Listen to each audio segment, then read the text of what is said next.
श्री गुरु गोविंद सिंह जी पत्रकारिता महाविद्यालय नांदेड. वाचक स्वर प्राध्यापक विकास कदम. इंटरनेट किंवा माहिती तंत्रज्ञान.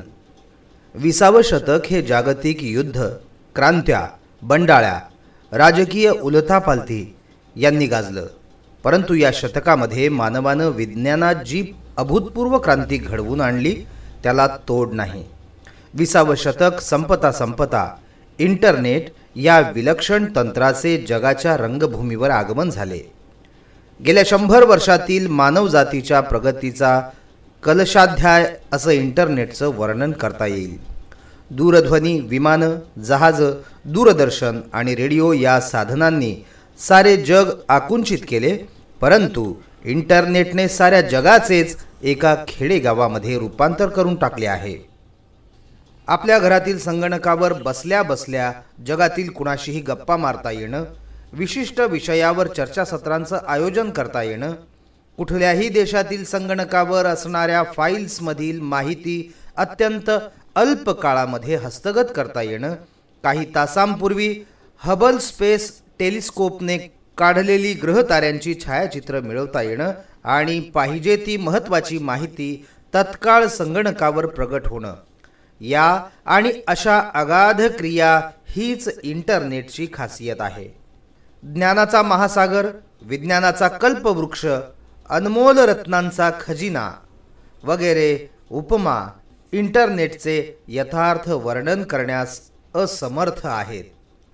मानवजात 21व्या शतकाच्या उंबरठ्यावर असताना इंटरनेटने हळूहळू मानवी जीवनाचा ताबा घ्यायला सुरुवात केली. आजच जगातील कोट्यवधी संगणक इंटरनेटच्या जाळ्यामध्ये अडकलेले आहेत. संशोधनापासून शॉपिंगपर्यंतच्या सर्व सेवा इंटरनेटवर उपलब्ध आहेत. मनोरंजन, शिक्षण, संशोधन, व्यापार वगैरे जीवनाला उपयुक्त असणाऱ्या सेवांबरोबरच अधम प्रवृत्तीच्या व्यक्तींनीही आपली विषारी दृष्टी आता इंटरनेटवर टाकली आहे. त्यामुळे 21व्या शतकात इंटरनेटचे स्वरूप काय राहील या प्रश्नानं विचारी लोक हवालदिल होऊ लागलेले आहेत. इंटरनेटवरील पुस्तकांचा बाजारामध्ये महापूर लोटला आहे. हा विषय अगदी नवीन म्हणजे जेमतेम गेल्या दशकामधला आहे. या विषयामध्ये नवीन इंग्रजी शब्दांचा अक्षरशः पाऊस पाडण्यात आला. त्यातील एकाही शब्दासाठी चपखल मराठी शब्द निवडणं अत्यंत कठीण आहे. अर्थातच इंटरनेट सारख्या तांत्रिक विषयावर मराठीमध्ये अभ्यास करताना तारेवरची कसरत करावी लागते. इंटरनेट हा नेमका काय प्रकार आहे, त्याचे कार्य कसे चालते आणि त्याचा उपयोग करून निरनिराळ्या प्रकारांनी जगात कुठेही संपर्क कसा साधता येतो, अशा काही किमान गोष्टी मराठीच्या अभ्यासकांपर्यंत पोहोचणं आवश्यक आहे. इंटरनेट म्हणजे ज्ञानाचा कल्पवृक्षच आहे असं म्हटलं जातं. अशी कल्पना करूया की आपण संगणकासमोर बसलेलो आहोत. आपला संगणक मोडेम नावाच्या साधनाद्वारे टेलिफोन लाईनला जोडलेला आहे आणि आपण योग्य शुल्क भरून इंटरनेट कनेक्शन घेतलेलं आहे.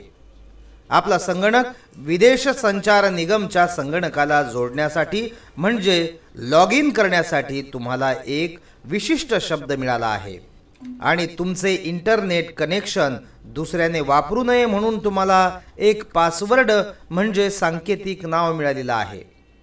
हेल-बॉप नावाचा एक धूमकेतू आकाशात दिसत आहे अशी बातमी तुम्ही वृत्तपत्रात वाचली आहे. त्या धूमकेतूची सागर संगीत माहिती मिळावी अशी आपली इच्छा आहे.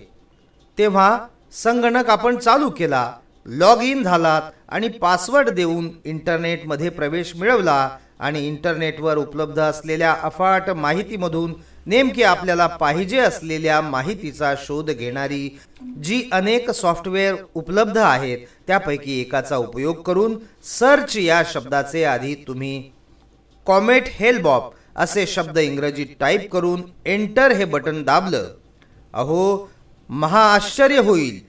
क्षणार्धामध्ये तुमच्या संगणकावरील पडद्यावर ज्या फाईल्समध्ये हेल-बॉप असे नाव आहे त्या सर्व फाईल्सचा अक्षरशः ढिगारा उमटून पडेल. आपल्याला पाहिजे ती फाईल निवडूया आणि त्या धूमकेतूची परिपूर्ण माहिती हस्तगत करूया. धूमकेतू हा काही एकच विषय नाही की ज्याची माहिती इंटरनेट तुम्हाला देऊ शकेल. खरं तर जगामधला असा एकही विषय नाही ज्याची माहिती इंटरनेटवर आपल्याला मिळणार नाही. मानवी इतिहासामध्ये ज्या ज्या काही बऱ्या वाईट क्रांती झाल्या त्यातील इंटरनेट ही सर्वात महान क्रांती आहे असं म्हटलं तर अतिशयोक्ती होणार नाही. नेट या इंग्रजी शब्दाचा मराठी अर्थ आहे जाळं. मच्छीमारांचे जाळे, कोळ्याचे जाळे, एखाद्या संघटनेचे जाळे, शिक्षण संस्थांचे जाळे, टेलिफोनचे जाळे असे शब्द आपल्या चांगलेच परिचयाचे आहेत. मच्छीमारांचे जाळे टणक दोऱ्यांनी विणलेले असते. कोळी आपल्या शरीरातून तंतुमय धागे काढून सुंदर जाळे बांधतो. संघटनेमधील व्यक्ती काही नियमांनी परस्परांशी बांधलेल्या असतात. इंटरनेट हेही एक असेच जाळे आहे, पण ते जाळे आहे संगणकांचे. संगणकांची लहान मोठी जाळी परस्परांशी सांधून जे एक संगणकाचे जगाला सांधणारे जाळे निर्माण होते त्याचेच नाव इंटरनेट. नेटवर्क ऑफ नेटवर्क्स असं इंटरनेटचं वर्णन करण्यात येतं. ते अगदी यथार्थ आहे. इन्फॉर्मेशन सुपरहायवे किंवा सायबर स्पेस या अभिनव नावांनीही इंटरनेटला ओळखलं जातं. इन्फॉर्मेशन सुपरहायवेसाठी मराठीमध्ये ज्ञानाचा अतिद्रुतगती मार्ग असा काहीसा शब्द वापरता येऊ शकतो. मुंबईमध्ये दूरदर्शनवरून प्रसारित होणारा कार्यक्रम मुंबईमधील सर्व दूरचित्रवाणीवर पाहता येतो. तीच अवस्था रेडिओची सुद्धा आहे. एका अर्थाने दूरदर्शन आणि रेडिओ यांचे जाळे देशभर पसरलेले आहे. समजा आपल्याला मुंबई दूरदर्शनचा कार्यक्रम पाहायचा नसेल आणि डिस्कव्हरी चॅनलवरील कार्यक्रम पाहायचा असेल तर काही बटन दाबून तुम्ही एका जाळ्यातून दूरदर्शनच्या दुसऱ्या जाळ्यामध्ये प्रवेश करू शकता. दुसऱ्या दूरदर्शन किंवा रेडिओ यांच्या जाळ्यात एक महत्त्वाचा दोष आहे. केंद्र प्रसारित करेल तोच कार्यक्रम तुम्हाला पाहावा लागतो. एकच कार्यक्रम सर्वांसाठी असतो. दूरदर्शन हे एक दिशा मार्ग असलेले प्रसार माध्यम आहे. दूरदर्शन प्रक्षेपण केंद्राशी संपर्क साधून तुम्ही कार्यक्रम बदलू शकत नाही. इंटरनेट हे दुहेरी दिशा असलेले प्रसार माध्यम आहे. या जाळ्यातील कोणतेही दोन संगणक परस्परांशी संपर्क साधू शकतात. संगणक परस्परांना जोडण्याचा नेटवर्क हा एक मार्ग आहे, पण त्यामध्ये एका मध्यवर्ती संगणकाबरोबर नेटवर्कमधील इतर सर्व संगणक जोडलेले असतात. रेल्वे किंवा विमानांचे आरक्षण अशा प्रकारच्या संगणकांच्या नेटवर्कच्या साहाय्याने केले जाते. इंटरनेटमधील कोणताही संगणक दुसऱ्या कोणत्याही संगणकाशी साक्षात संबंध प्रस्थापित करू शकतो. त्यामुळेच इंटरनेट हे संगणकांचे एक महाप्रचंड जाळे आहे असे म्हणावे लागते. या जाळ्यामधील संगणकांची संख्या कोट्यवधीमध्ये मोजावी लागेल. या अफाट जाळ्यामध्ये मुक्त हस्ताने ज्ञानाचे आदान प्रदान करता येते. श्री गुरु गोविंद सिंघजी पत्रकारिता महाविद्यालय नांदेड. वाचक स्वर प्राध्यापक विकास कदम. 1994 साली अमेरिकेमध्ये छोटी मोठी 20,000 पेक्षा जास्त नेटवर्क्स होती. त्या सर्वांना मिळून 30 लाख संगणक परस्परांशी जोडण्यात आले होते. दर महिन्याला सरासरी नवीन 1,000 नेटवर्क्स आणि 1 लाख नवीन संगणक या गतीने इंटरनेटचे जाळे विस्तारत आहे. मानवी इतिहासामधील ही एक अभूतपूर्व घटना आहे. इंटरनेट हा एक अद्भुत प्रकार आहे. त्याचा कुणीही करता धरता नाही. इंटरनेटचा कुणीही मालक नाही. या प्रचंड प्रकल्पाला कुणा श्रीमंत व्यक्तीने किंवा कुण्या बड्या उद्योगाने आर्थिक मदत दिलेली नाही. जो कोणी स्वतःचा संगणक इंटरनेटला जोडील तो इंटरनेटचा भाग होऊन जातो. इंटरनेटच्या कारभारावर देखरेख करण्यासाठी कोणत्याही प्रकारची केंद्रीय व्यवस्था नाही की त्यावरून काय प्रकारचा किंवा कोणत्या प्रकारचा मजकूर आणि चित्र प्रसारित होत आहेत हे तपासणारं सेन्सॉर बोर्ड नाही. इंटरनेट हे लोकशाहीचे खरेखुरे स्वरूप आहे, कारण ते लोकांनी निर्माण केलेले, लोकांसाठी निर्माण केलेले आणि लोकांचे आहे. कोऑपरेटिव्ह अनार्की असं इंटरनेटचं चपखल वर्णन करण्यात येतं ते अगदी योग्य आहे.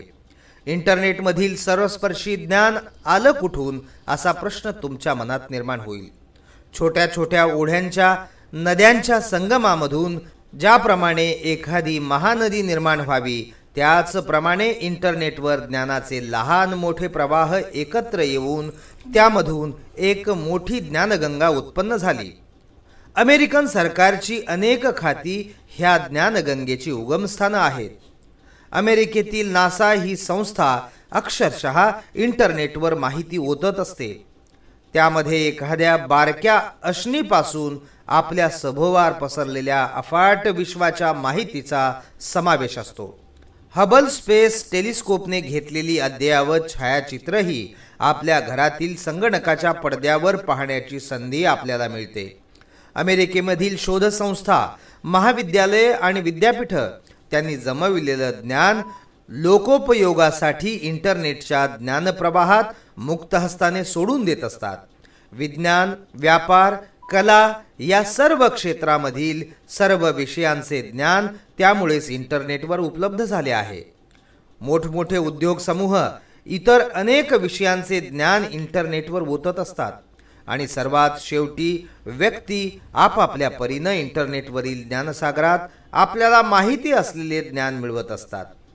इंटरनेटवर सहस्त्रावधी व्यक्तींनी आपल्या ज्ञानाची होम पेज तयार केलेली आहे. इंटरनेटवर असलेल्या या अफाट ज्ञानासाठी काही अपवाद वगळता तुम्हाला कवडीही मोजावी लागत नाही. हेच या व्यवस्थेचे सर्वात मोठे वैशिष्ट्य आहे. भारतीय संस्कृतीमध्ये कल्पवृक्ष नावाची एक परिकल्पना आहे. ज्या वस्तूची मनात इच्छा कराल ती वस्तू कल्पवृक्ष पुरवत असतो असा आपला समज आहे. कल्पवृक्षाची ही प्राचीन परिकल्पना आधुनिक युगामध्ये इंटरनेटच्या रूपानं साकार झाली आहे. इंटरनेट हा ज्ञानाचा कल्पवृक्ष आहे.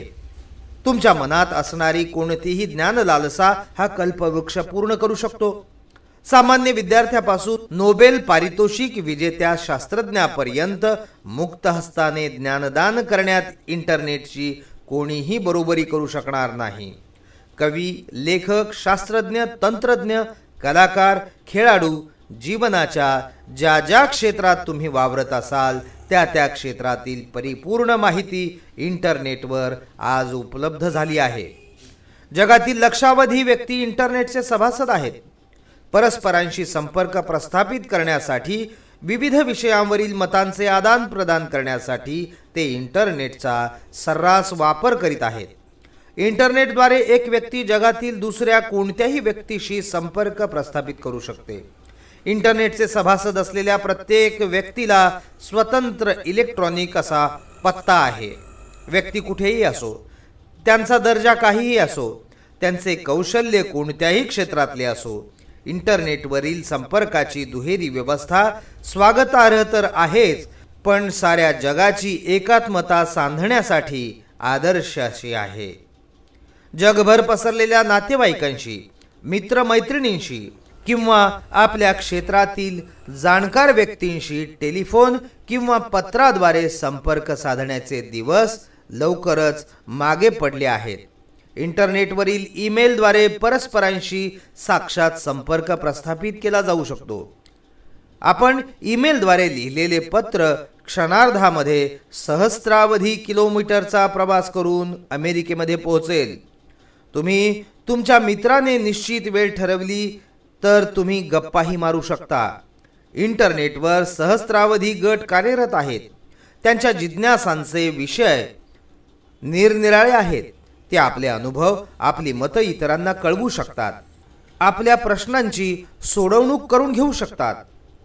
इंटरनेटवर कोणती सेवा उपलब्ध नाही हाच मोठा प्रश्न आहे. इंटरनेट नावाच्या आधुनिक कल्पवृक्षाच्या विविध शाखांवर यापुढे आपल्याला अनेक वेगवेगळ्या गोष्टी पाहायला मिळणार आहेत. यावर आपल्याला दृष्टिक्षेप टाकावाच लागणार आहे. श्री गुरु गोविंद सिंघजी पत्रकारिता महाविद्यालय नांदेड. वाचक स्वर प्राध्यापक विकास कदम.